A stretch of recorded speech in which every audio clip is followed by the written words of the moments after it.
नमस्कार। श्री बिहारी जी की बैठक में आपका स्वागत है। जय श्री कृष्ण। अधिकांश लोग, इस भूमंडल में रहने वाले अधिकांश लोग ईश्वरीय सत्ता को मानते हैं। ऐसी संख्या बहुत कम लोगों की होगी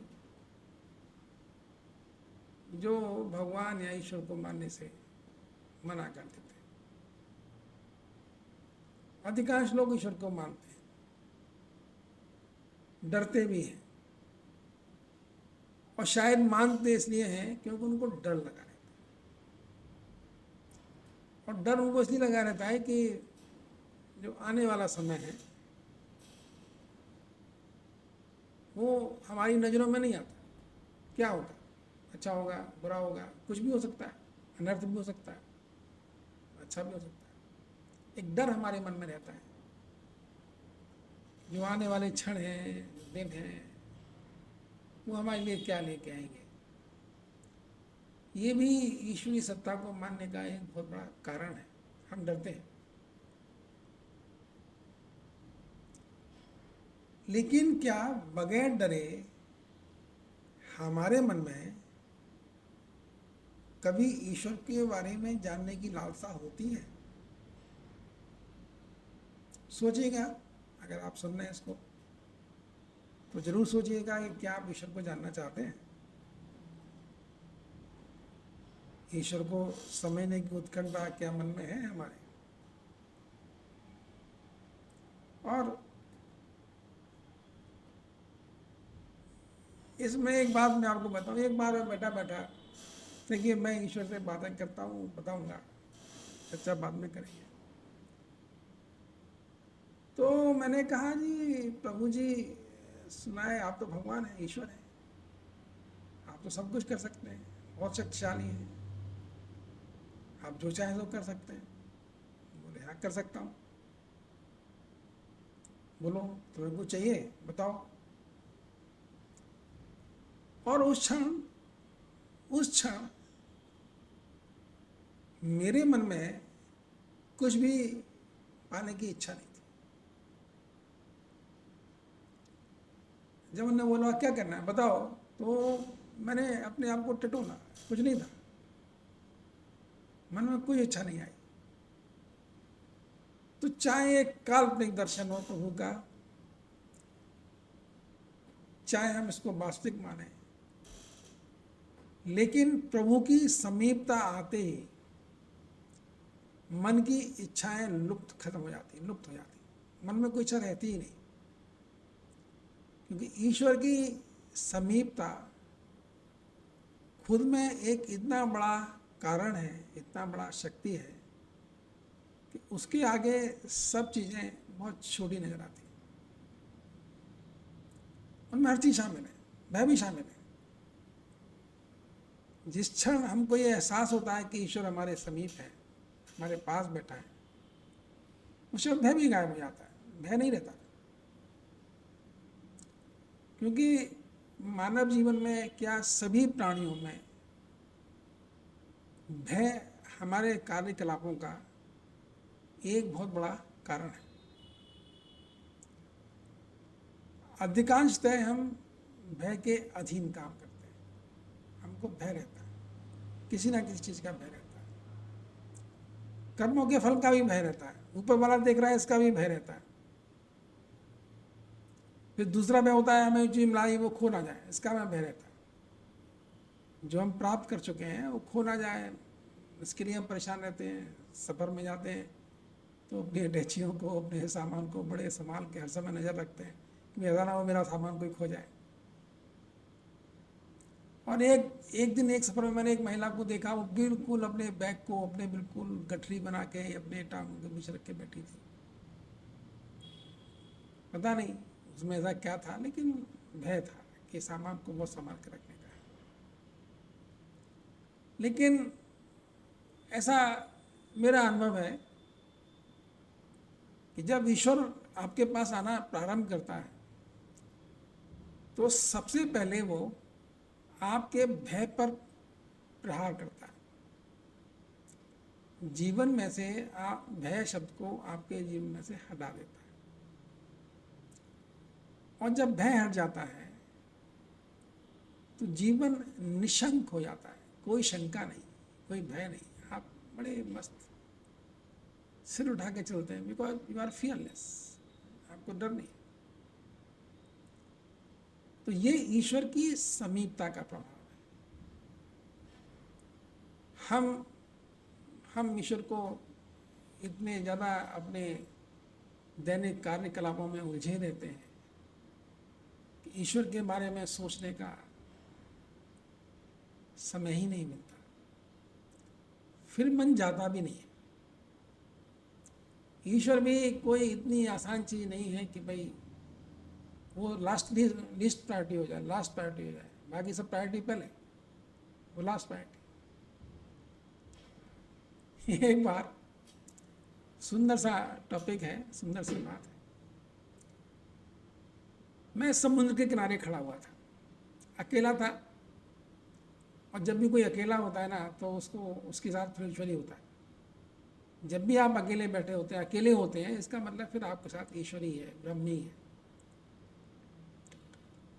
समुद्र के किनारे बहुत चंचल लहरें उसकी उठ रही थी, मैं देख रहा था, थोड़ी डरावनी भी थी, हिम्मत नहीं थी कि समुद्र के पास जा पाए। और उस समय सूर्य अस्त होने जा रहे थे। यूं दृश्य तो बहुत भाव में था, भाव भंगिमा बड़ी अच्छी थी दृश्य की, लेकिन मेरी नजरें इस पर अब गई कि सूर्य कितना छोटा लग रहा है। सूर्य का जो आकार है समुद्र के देखते हुए बहुत छोटा लग रहा है।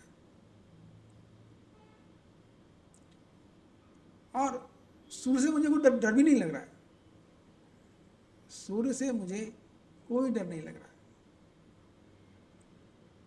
लेकिन जो सामने समुद्र है उससे डर लग रहा है।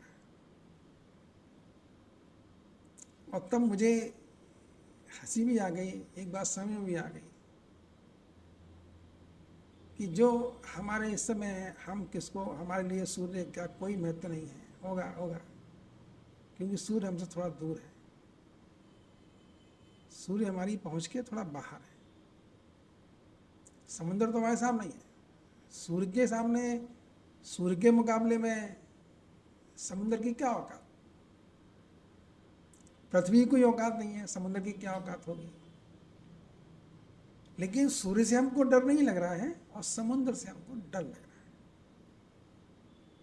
क्योंकि हम समुद्र को देख पा रहे हैं, बगल में हमारे खड़ा है,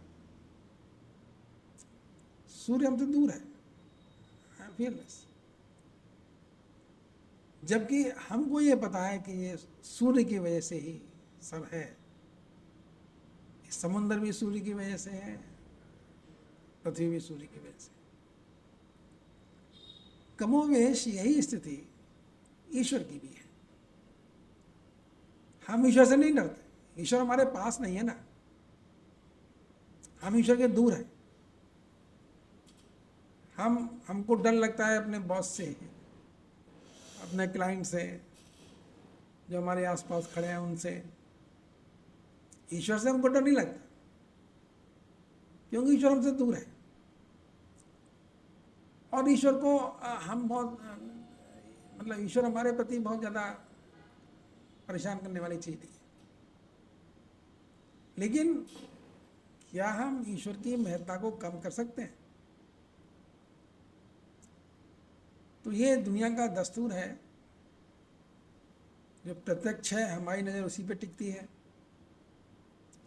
जो हमारी नज़रों से ओझल है उस पे बारे हम सोच ही नहीं पाते।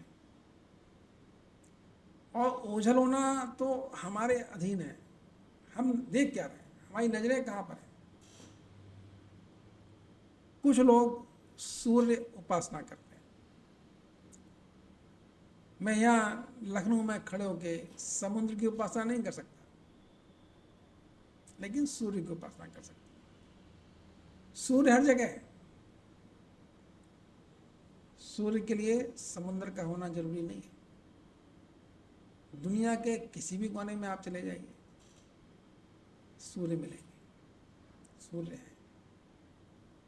सूर्य की उपस्थिति हर जगह है, इसलिए हम सूर्य को अगर नमस्कार करना चाहते हैं तो हम हर जगह कर सकते हैं। सूर्य नमस्कार का फल क्या होगा, ये भी एक सुंदर सी चर्चा का विषय है, क्योंकि अभी एक शब्द है दृश्य, और हर दृश्य के साथ एक भाव जुड़ा होता है, फीलिंग्स, भाव, विचार। तो जैसे ही आप सूर्य को देखिए तो अंदर जो विचार आएंगे, सूर्य की जो महिमा आपको नजर आएगी, सूर्य को जितना आप अपने विचारों को जितना ध्यान से सूर्य को देखेंगे, उतनी ही ज्ञान की अनेक परतें खुलती चली जाएंगी।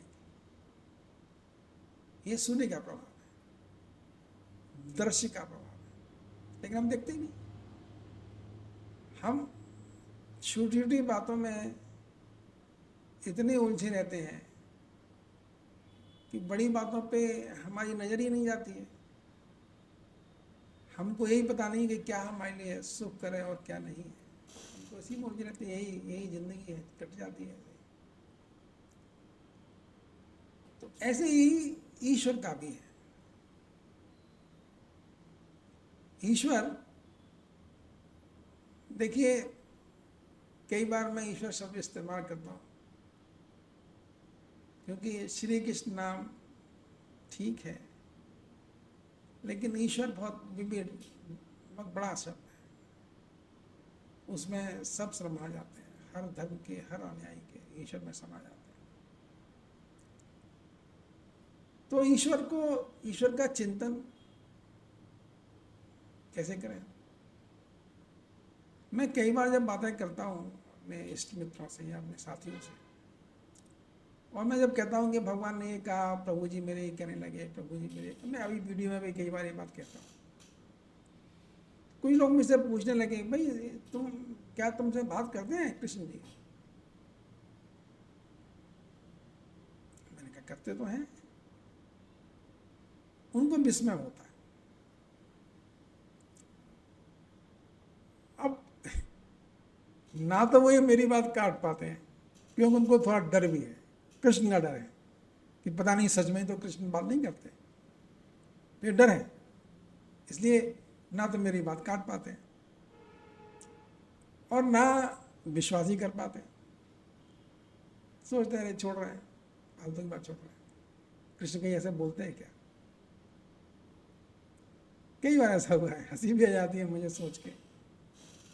अब वो क्या करें, उनको विश्वास नहीं हो सकता कृष्ण मेरे से बात कर रहे हैं। मैंने ऐसे ही किसी से पूछा, भाई ये बताइए, अगर हम कृष्ण को देखना चाहें तो कैसे देखेंगे, और कृष्ण की बातों को सुनना चाहें तो कैसे सुनेंगे?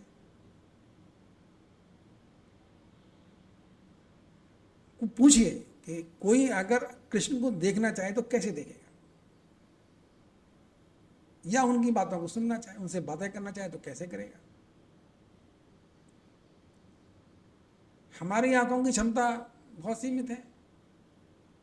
अगर हम आधुनिक संयंत्रों को या यंत्रों को निकाल दें तो हम तो अपनी आंखें, हमारी इस चार दीवारी के जिस कमरे में बैठे हैं उसके बाहर ही नहीं देख पाएगी। कृष्ण को क्या देखेगी, उस अनंत को क्या देखेगी?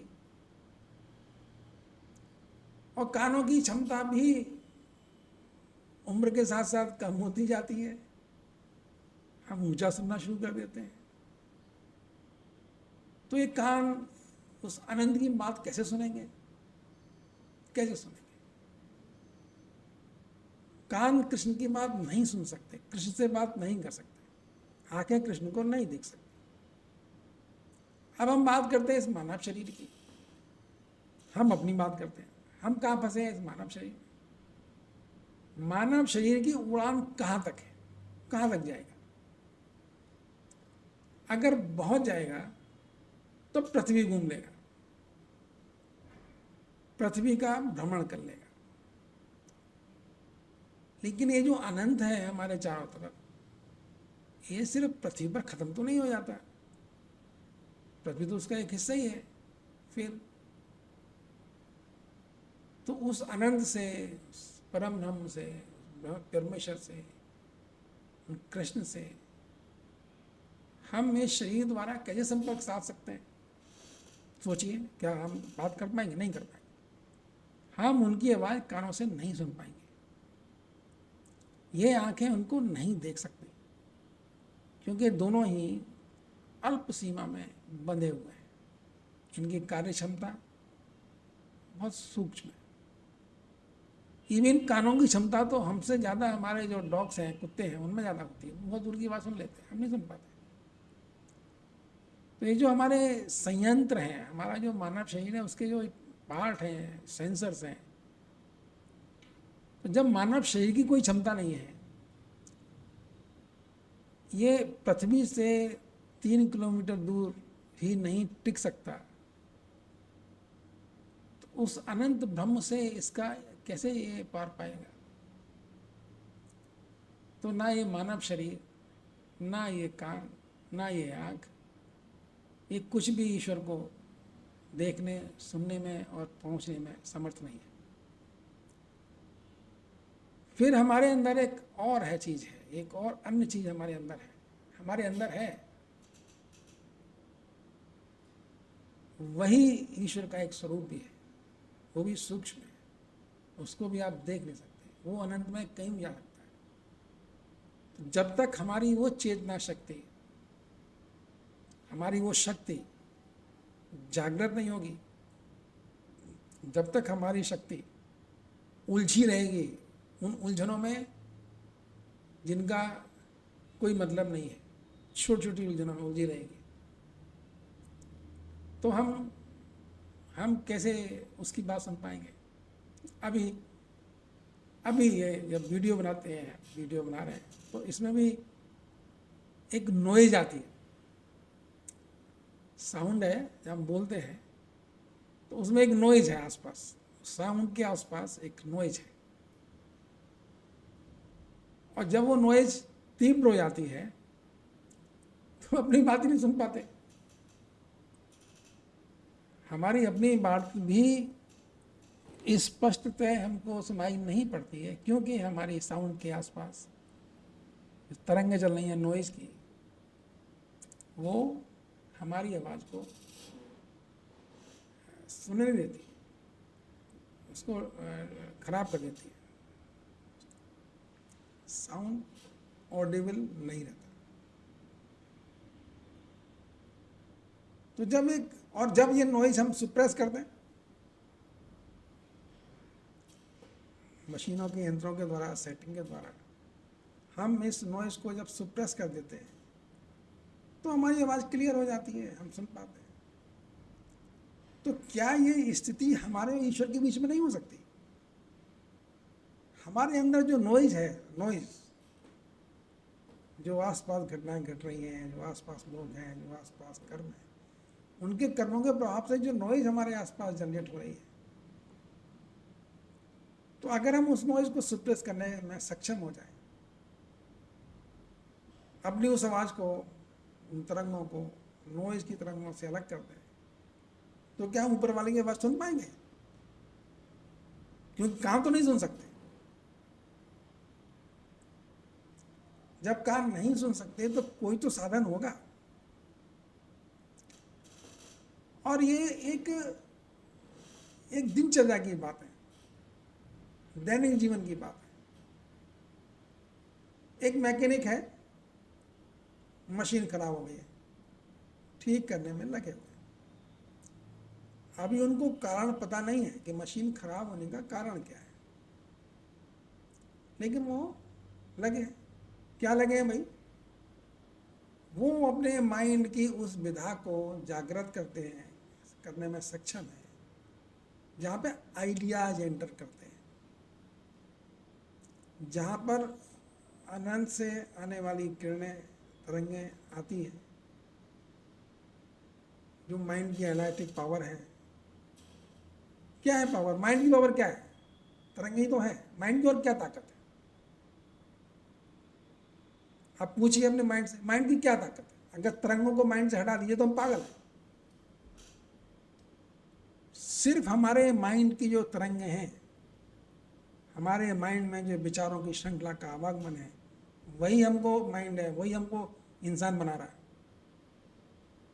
हमारी तरंगे आ रही हैं, माइंड के अंदर एक शक्ति है, वो तरंगों को रिसीव करता है, तरंगों को भेजता है, उनको एक्शन में लेके आता है। तो सब तरंगे ही तो है ना, माइंड ही तो है ना ये सब। अब माइंड में कौन सी तरंगे आ रही होंगी, ये आपकी माइंड की क्षमता पे है। तरंगे तो बहुत तरह की हैं, कोई भी तरंग आपके माइंड में एंटर कर सकती है। तो आपने अपने माइंड को किस अवस्था में ट्रेन कर रखा है ना, उसको माइंड को कहाँ लगा रखा है, इसी पे आधारित है आपकी दिनचर्या, आपका जीवन, हमारा जीवन। हमारा माइंड कहाँ जा रहा है, कहाँ सोच रहा है, कहाँ बैठा है, उसके चिंतन की दिशा क्या है, सब कुछ तो उसी पर निर्भर है। वही तो हमारे जीवन की रूपरेखा तय करता है, सब कुछ वही है। तो वही माइंड जब बिल्कुल शांत अवस्था में होके जब ऊपर वाले की तरफ मुखातिब होता है, देखता है, सुनने की चेष्टा करता है, तो आवाज आनी शुरू हो जाती है। कहीं से भी आवाज आ जाएगी।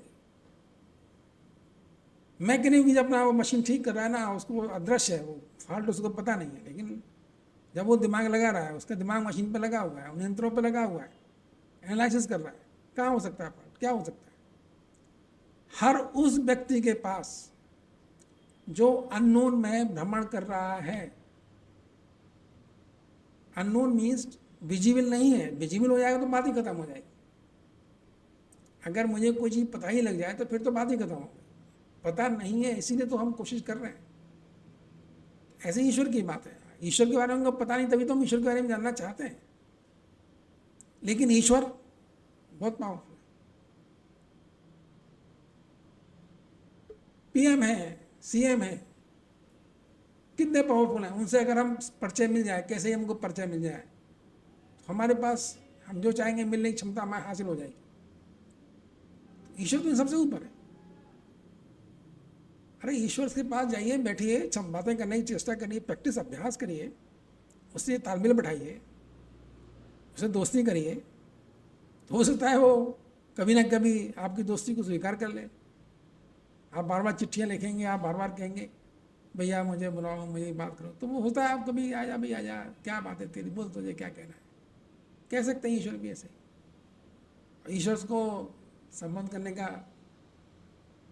स्टार्टिंग नाम जप है, और जो हम पूरी इस चर्चा करते हैं इस वीडियो में, इस यूट्यूब चैनल पे, वो एक यात्रा है, एक यात्रा की चर्चा है, जिसका प्रारंभ हुआ था भगवान के नाम जप से लगभग 62 साल पहले,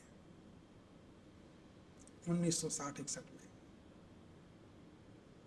मंत्र था हरे राम राम राम हरे हरे, हरे कृष्ण कृष्ण कृष्ण हरे, जिसमें भगवान नारायण के 16 बार नाम लेने का प्रावधान है।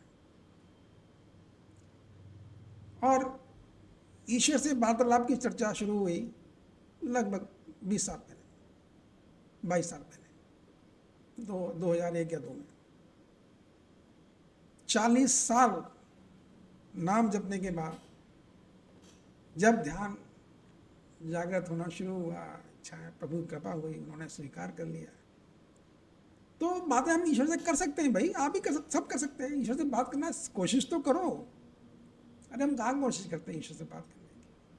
करके देखो, कोई बात कह के देखो, देखें सुनेंगे आपकी बात। वो तो बेचारे बहुत दयालु हैं, कृपा, उन्हें कोई अहंकार भी नहीं है, वो हमसे कुछ ज़्यादा चाहते नहीं है, शांत हैं, क्या करेंगे, बच्चे हैं उनके, कुछ कह के देखो तो सुनेंगे, सुनते हैं। मैंने कहा ना, मैंने पूछा भगवान है, आप सब कुछ कर सकते हो? बोले हाँ कर सकता हूँ। तुम्हें क्या चाहिए, क्या करना है बोलो। और कुछ नहीं था मेरे पास कहने को, क्योंकि उनकी प्रेजेंसी इतनी सामर्थ्यवान थी, इतनी शक्तिशाली थी, उसके आगे छोटी मोटी इच्छाएं क्या रहती। कहाँ अपना अस्तित्व संभाल पाते। तो देखिए ये ईश्वर चर्चा है, आप लगे रहिए, सुनते रहिए। आपको क्या घिसना है, 15-20 मिनट सुनिए। अरे भाई ये आपकी ज़िंदगी को बदल देगी, आप मान लीजिए। आपकी ज़िंदगी में वो बदलाव लेके आएंगी जो आप सोच नहीं पाते। हम नहीं सोच सकते, जब तक हम वहाँ पहुँचना हम क्या जानेंगे क्या अवस्था है। लेकिन आनंद की अवस्था, ईश्वर का सामीप्य, ईश्वर की चर्चा हमारे जीनों में गुणातीत सुधार करती है। मान लीजिए, ये सच है, सच है, सच है।